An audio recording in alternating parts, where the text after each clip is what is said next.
I'm talking about having her. Having her. I'm talking about having her. Having her. I'm talking about having her. Hello! Hey guys! You know, we had to play our Her and Her song because it's the ish. You know, you feel me? You sipping a drink already? All that dancing got me thirsty. Well, hey guys, I'm Elizabeth from Her and Her. And I'm Nina from Her and Her. And this is our first video. We're so excited about it because everyone keeps telling us, we want to see what you guys are doing. We want to hear from you guys. We want to, see you guys. And we hear you all the time, but we want to see what you're doing.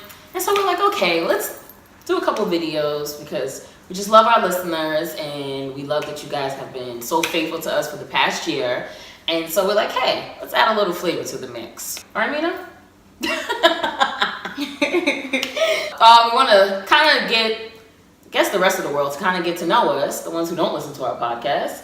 And we had a couple questions that people kind of asked us and things that we kind of came up with just so that you guys can like get to know us a little bit better. One thing that people always ask is like how we related. And when we tell them, what happens? Really? Everyone's always like, that's not your, what do they think I am? Okay. Like you get it more than I do. So people always say, so how did you link up with homegirl from the podcast? Okay. Like, how did y'all meet? And I'm like, that's my aunt. And they're like, what? Believe it or not. That's my aunt. I'm like, yeah, we thought it was dope that it was like two women, different lives, different paths, but very similar, 10 years apart in age, but still we have so many, and it doesn't look like it. You know, black don't crack. But yeah, it's like so much, we have so many like common things in common. So I think it's like really dope. And the perspectives, it's like two different perspectives, but we can relate. I feel like the crazy part is like, I'm watching you grow up in a different time and some things are similar and some things are different, but how you guys like go about it is completely different. And I'm like, It's very I went through the same thing, but it's like, not that way. right. Like how you have to even like address things have to be like completely different than how I did. Like when you meet someone is completely different. But even still, like your advice still like is effective, and your insight from what you experienced is still effective, even though things operate like a million times differently than they did when you were growing up. I guess because like you guys have, you know, Instagram. We had iMessage, and then we kind of had Facebook. What was it? No, we had AIM? Yeah, AIM. Yeah, that's what it is. See, I'm all messed up. Yeah, you had AIM back then, and then when AIM was able to send pictures, girl, the things that would come through your AIM message and like we used to have like know when someone like okay, just like how Facebook is, how you could tell if somebody is like actively on. And that's exactly how AIM used to be. So let it be late at night. You just want to. We were infamous for just hitting up people just because it's late at night and they're on and you mad hype and you just want to talk to them. And that's how you got yourself in trouble. But that's neither here nor there. But Yeah. How you get yourself in trouble now? no, I'm a married woman. I'm saying me. Oh, yeah, y'all get yourselves. Y'all got Tinder, Bumbleboo, And Tinder after a certain time. Soul Snipe, and all these things. Soul Swipe. Yeah, you got all these things, and I don't have that. I'm glad we didn't have it. That's a lot to keep up with. Yeah, it is. Like, oh, you download the and then it gotta be, and there's some level of like a scare factor. Like, but I think y'all do it anyway because you're just like, it's the thing to do. You might meet someone on there. You might. Or you might meet an axe murderer. But you just take the risk. And You take the risk to meet an axe murderer? Yeah. Because you never know. Might be an axe murderer, or might be the bae you've been looking for. I'm just glad I don't have to deal with that. I'll just guide you through the real ones. You know, the games. If y'all ever show. Did you say if they ever show up? Oh, the real ones. No, they will. The universe says so. People wanted to know like what was the most like interesting part about us working with each other, and I don't know. I think just the entire gamut of it all. Like we work hard at being good to each other. That I think it just that goodness spills over into our working relationship, and I think of course, with anything, time and figuring things out takes play, and where each other works best. But I think because we're so conscious of one another, I think it works well, and I think we've learned to communicate even better every time, that it just makes it even more effortless. Yeah.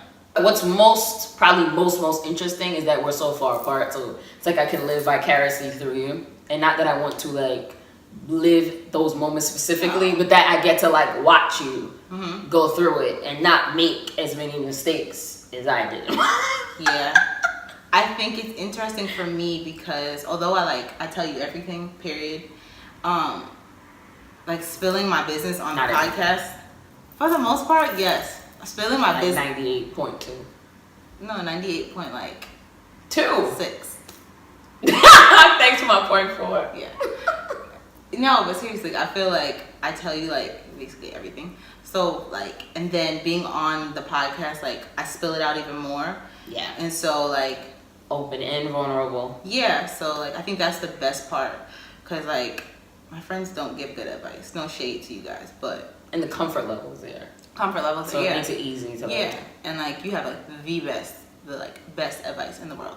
So I think for me, when I was growing up, I was very rather judgmental when my friends would make like these choices when it came to men. I used to be like, are you stupid? Right. Like, why would you do that? Like, that doesn't make any sense. Don't you see he doesn't respect you? But I think being with you and going with you through this process has made me way less judgmental in that arena and way more open. And I'm still me. But I also know that I have to allow you to make mistakes though. Because in the beginning, I just wanted to do, no, don't do this, and don't do that, and don't go here, and da da da da. But that's not even who you are as a person. Like, inadvertently, you probably want me to say, like, no, Auntie, tell me don't do this. But you're just the nature of who you are is going to try it anyway. So I had to learn, like, even though that's what you want, your mind and your body and your soul is going to make you do something completely different, which is essential for your growth. Right. And so you have to go through the motion, some of it. If I think it's blatantly just ridiculous and you have no business and you're going to end up more hurt on the other side than you need to be, then yes, I'm going to say something. But other than that, I think a lot of waters that you've tested in have pretty been, normal for where you are, for the most part. Of course, there's something I'm like, girl, you should have never did that. But I think that has molded you. And when you couldn't stop me, shame taught me my lesson. Shame. Shame is a teacher that you do not want. It just sticks with you like the Grim Reaper. It's terrible. But yes, okay. So, what topics do we love talking about the most? I think we genuinely love the same, right? We do. I like talking about my failed relationships. And you can't call them failed. Oh, I said one. I was talking about one. All failed. Oh yeah. Failed. Yeah. It's not the failed. Okay. I like talking about my relationship. We like talking about relationships, period. Yeah. We like talking about spirituality and growth. Definitely. That is like something that is near and dear to both of us. Yeah, I think those are like our top two. Like anything like in the realm of love and like relationships and spirituality and growth, which is basically like it encompasses all of the things we talk about on our podcast. Definitely. A little bit here and there of other things, but for the most part, yeah. I think because you are the relationships that you have in your life is a reflection of you. And so I think because of that, it's very important to have sound relationships in your life. Because, I don't know, you ever met someone and like, then you meet their friends, like you become cool. And you're like, oh, okay, you're a cool person. And you meet them and you meet their friends and who they hang around and you're like, how are these your friends? Yeah. Which then in turn makes me feel like either you're the different one, like you're the one that they all come to, or you're just like them, I just haven't seen it yet. Or you find comfort in this chaos. You know what I mean? So I think you are as good as the company that you keep. And so those things have to be held at a high regard because they are a reflection of you. Truly agree. So I think that's why they all like intermingle with one another, you know? And then what kind of relationships? Are they spiritually connected, or are they just like historical because you've been to, you know, been friends or relationships with them? You know, I will say this. I have to applaud, like, sometimes when I look on like social media and I just happen to come across someone I went to like high school or something with, and I see them still friends with people in high school, I'm like, wow. Some people would say like, you didn't grow too much, huh? That you still friends with the same, but I disagree. I think it depends on the relationship. You know what I mean? Like, some relationships you see and you're like, wow, that's really cool that you guys all stay close. Like, that's dope that you could say that we've been friends since high school. I think that's good. You know what I mean? Especially if they're healthy relationships. But yeah, I feel like, you know, I even applaud like people that have just friends from high school or friends from like their youth and they're like budding adults, you know? Yeah. Even if it's not like best friends you talk to every day, but when you just have people that still exist from that time in your life, I think it is dope. Yeah. And you don't have to carry every single person that was with you, but one or two people. But when I see a group, like when I see the group, like the same exact group that I seen in high school are still friends today, I'm like, wow. That's because for me, you know, life takes a toll. And you move places, you don't live the same place anymore. Like, I don't know, you go away to different colleges, and for the fact that you guys like still stay is like remarkable to me. Okay. You see, I had to put on my readers. Your Sears. Oh, my Sears. It's called Sears. Wait, I bought it at Sears? No, Sears. Sears. That's funny as hell. Anyway, okay. So our next question is the craziest thing a person has said to you about the podcast.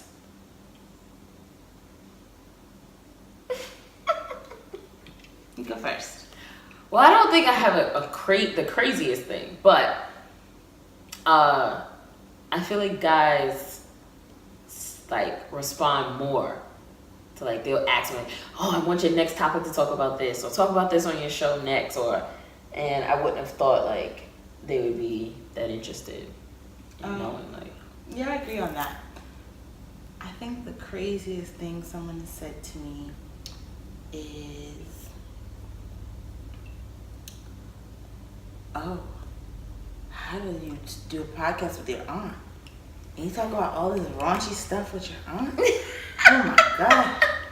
You on the internet talking about doing this, and that? It don't be that raunchy. With your aunt? Them After Dark episodes. Oh yeah. And listen. Forgot about those. Yeah. So I think that would be like the craziest thing. People are always like so like, shocked. That you have like those open conversations. Yeah. Girl, I'm a girl. I'm a good time. I tell people all the time, I'm a damn good time. You are not gonna feel judged, and you're gonna feel like you have a sister girlfriend, and that's it. You feel me? Yeah. Yeah. Nobody ever says anything crazy to me about the podcast. I think because most of my friends is fake, and they don't even listen to my podcast. But listen, you see how the saying goes. You my friend now, and let's just say.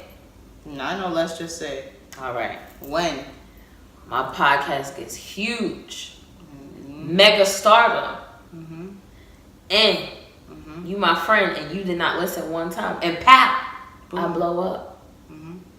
Psst, let me show you how fast I forget your ass. It was something like that. I just created my own. Yeah, but that was the rendition of it. Paraphrased. Yeah, paraphrase. That's cool. But that's the point that I'm making. Let's just pretend. You didn't listen once. You didn't keep up, and you didn't support. And then I blow up, and boom, I forget about you. So it's free to support right now. It's very free. But it won't be for long. Exactly. Most of our episodes are like 40 minutes, 35, 40 minutes. You can listen to them when exercising. In the car, in the car drive. Yes. You can listen to 2 20-minute sessions. Break it up, and if you're on the iTunes podcast platform, it literally like wherever you stop, it'll pick back up when you open up the app. So there's no excuses. None. No excuses to support. You feel what I'm saying? But I'm just saying, one of these heifers tell me buy a t-shirt, buy a book. I'm done. Buy a dress. All right, let me stop you while you're ahead. I'm just saying, I'm gonna have amnesia. I already forgot. I already forgot. Okay. So what is the one thing that you hope listeners will take from the podcast? I guess we could tie this into your why, if you want to answer it that way. I would say the one thing I would hope that listeners take from the podcast is that no matter what it is that we touch on, and whatever it is that you're going through as a woman, as a man, like whatever, as a millennial, like you're not alone, and there's other people that are going through things as well. And I know my goal, and I know we both have like higher purposes for our podcast, although, you know, it may not always come across that way, but like I want youth outreach and the camaraderie amongst women and people to be something that's not so like abnormal and something that you have to seek so hard to find. Like I want it to be something that's within arm's reach. So I would have to say my why is a multitude of things, but the number one thing is I find this to be very liberating. And everyone that I've come into contact with that has listened to the podcast always has an immense amount of positive things to say or encouragement, or just like, you guys make me laugh. You guys give me like, I just be so excited to listen to you. And so my why has changed from 12 months ago to now. And I totally agree with you in terms of like just empowering women, empowering people, period. Mm-hmm. But my why is now have become to I just want you to listen to us and enjoy the experience to the point where you are so filled with happiness that we put a smile on your face, we make you laugh, we give you something to talk about with your friends. I mean, I just think my why is just to make other people happy, to give you joy. So it's not about you. No, it's not about me at all. It started off like just us creating something as an outlet. Yeah. And I think it has morphed into something so bigger than you and I, to the point where it's like, we have to. Definitely. Without a doubt. I don't know where it's going to end up. I know where I want it to go. But I don't know what God has destined for us and where this is going to take us and embark us on the amazing, wonderful experience it's going to give us. But I know for me right now at this juncture, it's so like, when I say like the amount of people who listen, and it's so funny about who listens, but the amount of people who listen and always say like, oh my gosh, I was laughing my ass off, I thought it was so funny, like that's consistently what I hear all the time, is that we're making people laugh, we're giving them joy, they're happy, and learning something about themselves, about others, probably being more introspective to some extent, about a particular topic or just life in general. And so, yeah, I think that's my why.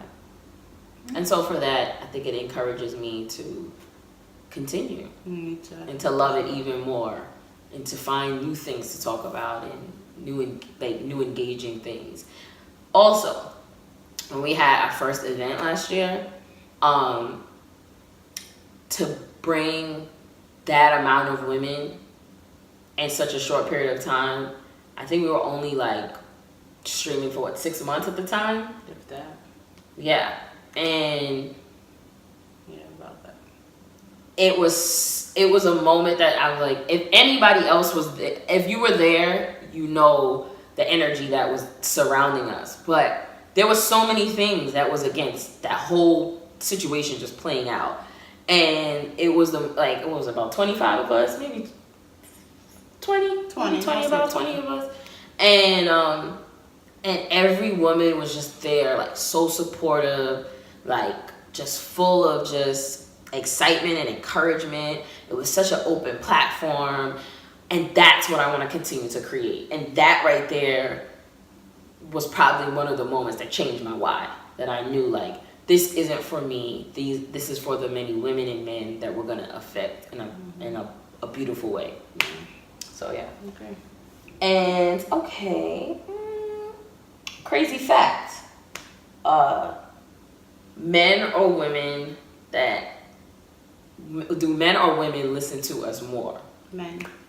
It's always men. It is always men, and it's. But do you remember when we found that out? Yeah, we were very surprised. But I thought at first I wasn't sure because like a lot of guys are reaching out and talking to us, and we were just thinking, okay, like maybe they're just being extremely attentive and they like a woman's perspective. But as time went on, we were really like looking at the usernames and like all the people in our stats through our list of our listeners, and we're just like, yo, this is crazy, the amount of men that are listening, like actively listening and like subscribing and following like along every week when there's a new episode.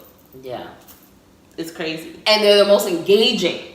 They're the most engaging. Like they're the most to repost. They're the most to like love it. Love it on SoundCloud or whatever the case might be. And out of all my friends, the men are the one who text me and say, what did you mean by this? Or can you talk about this on next one? Because I'm confused and I need help understanding this from a woman's perspective. And so I think because men and women are so in the dark about what each other's feeling and how to move in a relationship, expectations. And I think that's such a, like, men who are aware and woke in the real way care about that because it's something they would actually like to succeed in. And so when I see men being very proactive about that, it just makes me feel even more encouraged to keep going. I agree. Because it's like I can answer so many questions that men won't answer. And it opens the forum to have a conversation that typically doesn't happen. Exactly. And women feel like they have to just go without answers. And men probably feel the same about women. Yeah. It sparks an idea. I know we were talking about doing a panel, but I think we should do a panel of just men, we as the moderators, and only women in the audience. Just men on the panel? Oh, no, I don't remember that. I remember us doing us saying we wanted a panel of men and women, like a round table. We said both. I don't remember that, but kudos to us. But yeah. However, I think that was just our first little wrap up of just couple of things about her and her and why we started and what we love about this. And so we just wanted to give you a tidbit of what is to come and just keep following us and get to know us a little bit better. Yes. We're going to do more of these, but a little taster,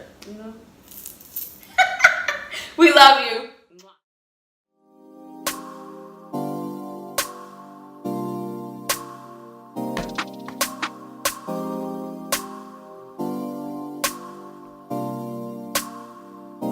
I'm talking